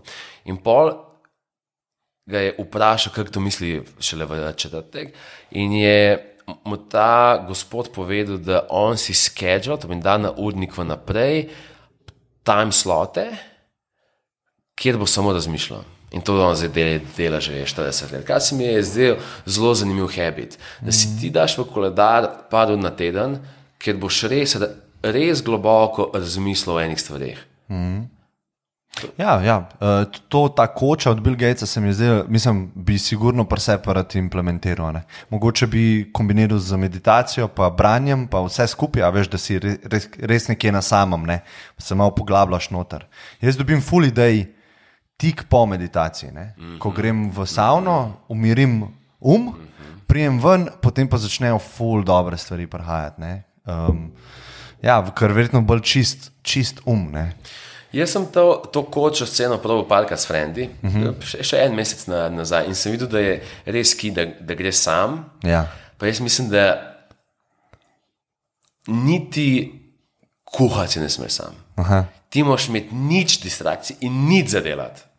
Ker sem videl, se že kuha, zdaj gremo v trgovino, se dela tam žar, ven se da iz procesa. Ja, čist. Jaz mislim, da moraš imeti res edini job, ko ga imaš, je, da razmišljal ali pa bral. To bi znal imeti zelo velik impact na life, če bi ljudje to delali. Ja, na letni ravni ali pa na mesečni. Se strinjam. Daj, da ti ene par vprašanj hitrih dam za konc. To se nisem več pripravljal, tako da imaš lahko malo za razmislek. Kaj bi rekel enemu mlademu študentu, ki zdaj študira, nek dober nasvet, ki si ga sam uporabil, pa kjer nasvet bi mogel on ignorirati, recimo? Okay. Bom mal bias, pa bom odgovoril to vprašanje za študente, ki ne študirajo stvari, kot so medicina in podobne smeri, kjer moš ti iti po neki ustaljeni poteh. Ker mislim, da tam, če je pot ustaljena, je bolj jasno. Ja. Večji problem je takrat ali v biznisu, ali v nekih teh smereh, ki ni neke konvencionalne poti. Zmeri bolj verjamem v to, in tudi jaz bi si želel to narediti, če bi šel nazaj, da sploh recimo zame, ki sem podjetnik, sploh za nekoga, ki ga zanima nekaj, ki ni konvencionalnega, da ali pred faksom, ali po faksom, ali med faksom, bi si najdel eno osebo, ki je najbliže temu, kar bi jaz hotel postati, 10-20 let pred menoj, in brez da karkoli dvomim v to, kar on počne, mu slepo sledil nekaj časa in se probo čim več naučiti, ne samo naučiti, dejansko živeti njegov life nekaj časa v njegovi bližini, da me influenca, zato ker statistično ima večja verjetnost je, da on ve, zakaj nekaj dela, kot da jaz zdaj kot mulc vem, pa argumentiram, da nekaj nikoli kaj on počne. Tako da long story short, verjetno moj nasvet bi bil, da si najdejo nekoga, ki je 10-20 let pred njimi in proba čim več časa. V smeri, kjer oni hočejo biti. Ja. Tako. In proba čim več časa preživeti z njim delati, dejansko preživeti z njim. Kaj pa en nasvet, ki bi ga mogli ignorirati? Vse na svete. Vse na svete. Tudi tega, verjetno. Ja, to je pol, tako si v neki taki paradoksu. Mislim, ne vem, če... Kao nikoli ne sledite enemu all the way. Ja. Se to je bilo dobro, da rečeš oboje. Pa ja, tako. Da bo malo bolj konkreten. Ne vem, če je kjer na svet, ki je absolutno napačen, za vsega, v vsaki situaciji, v vseh kontekstu. Dvomim. Verjetno vsak na svet za nekoga v neki situaciji, v nekem kontekstu, ok. Bolj kaj bi rekel je, da kaj vidim, da ljudje počnemo, je, da je nekdo uspešen recimo v biznisu in potem ga sprašujemo o nasvetu, kako funkcionirati s partnerjem, ki nima dobene veze z njegovim finančnim uspehom. Kaj mi naredimo, je, da vidimo nekoga, ki je uspešen na enem področju in potem preslikamo in mislimo, on šteka life in svet na vseh področjih. Ja, iz naše perspektive, če mi cenimo finančni uspeh kot posameznik, ali pa slava recimo. Ja. Ali pa slavo. Če ti je to vrednota, potem boš rekel, on je ultimate guy, on je motherfucker. Tako. No, pa se ti lahko to zgodi. Vidim to mislim, zna biti to problem, da ne znamo ločiti pa reči, ok, ta oseba je bila dobra v X stvari, Y stvar ni povezana s tem, to pomeni vprašanje, če bi njega poslušal v tej kategoriji. Hkrati pa da je dobra sposobnost, če znamo se učiti od oseb, ki jih ne maramo, ali pa ki se nam zdijo spodne, ali pa ki so neuspešne na večini stvari, da to ne pomeni, da pa ena stvari se pa ne moramo od njih naučiti. Veš, kaj folk misli, da se nič ne moš od Hitlerja naučiti, recimo. Tako se strinjamo, he was a bad guy, ampak ja, to recimo rečeš, retorika za neke namene je bila ful dobra. Ena izmed veliko stotih stvari, ki se lahko naučimo. Ne znamo ljudje razčleniti stvari, pa to je res. To je mogoče odgovor na to. Okay, kaj pa, če bi lahko šel z enim na večerjo, s komarkoli, lahko je mrtva oseba, s kom bi šel? A lahko ena beseda, a lahko pa stavko? Ne, oseba. Ne, moj lahko je stavk, ja. Ne, se itak bi te pa vprašal, zakaj. Ti bi rekel pač Britney Spears, jaz bi rekel, zakaj. Spomnil sem se, delali so, bila je reklama z nekaj, tako da ne vem, koliko je bila stagena, sam se mi je zelo ful lepa, ko so starše vprašali to vprašanje, s kom bi radi šli na večerjo. Starše od nekoga. In vsi so rekli, ali neka slavna oseba, tako. Pa so pa njihove otroke vprašali, s kom bi radi šli na večerjo in večino teh tamalih je tako reklo z atem pa mamico. Ja, to je pa žalostno. Recimo v tem kontekstu zdaj Winston Churchill bi bil verjetno zelo visoko gor, s kom bi šel na...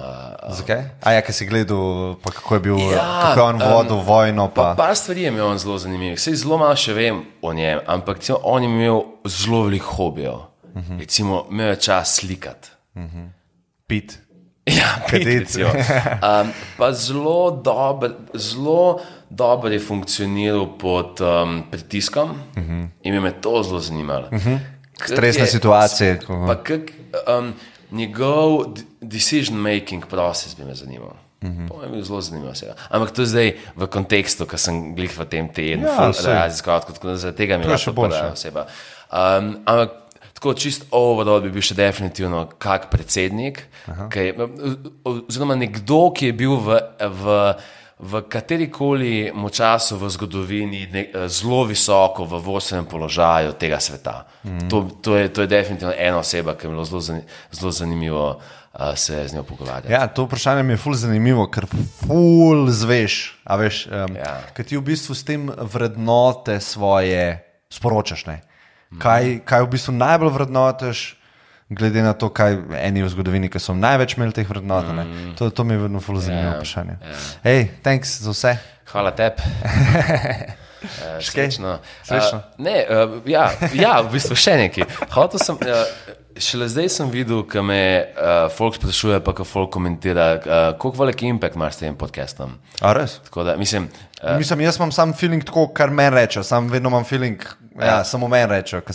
Izključujem to epizodo danes, ampak z vsemi ostalimi epizodami, da da v bistvu nisem vedel, koliko velik impact lahko imaš pa nas s tem, kaj delaš. Hey, thanks. Tako da hodo. Hvala, ker si šeral to. Ja, z veseljem. Ej, sva na vezi. Hvala ti. Thanks.